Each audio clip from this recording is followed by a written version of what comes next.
So I was taking a walk earlier this week, and there was a guy walking sort of in front of me, possibly doing exercise, had his earpods in his ears, and he was singing and walking and almost dancing as he was going down the street.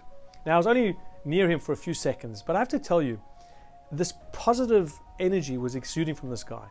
So much so that when I sort of went down the other way and came to my office, I felt on a high. I felt that this person's actions, his positive emotions, had influenced me for the good. And interestingly, this is a very profound teaching that our Torah, in fact, talks about in this week's parasha. In Shoftim, the Torah talks about when the Jewish people had to unfortunately go to war. And there the Torah tells us that the soldiers who were ready to go to battle, if any of them felt fearful or scared, they were instructed to go home. And the reason was because their negativity, their fear, could influence others in the same way. Now, of course, understandably, in the context of that particular reason, going to battle, we can understand why, somebody who would feel in that way, we didn't want them to negatively influence the other soldiers.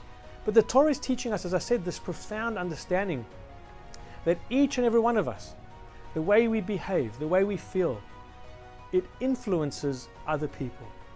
Now, of course, I'm not suggesting we always have to be on this positive energy, this positive high. Life happens and it's okay at times to feel down.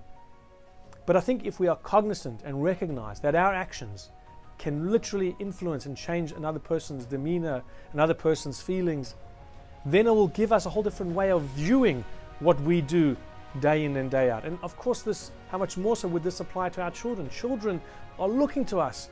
The way we feel can influence them. When a child sees their parent feeling in a particular way, let me tell you, it makes them feel the same way. And as I said, it doesn't mean we always have to be on this positive trajectory.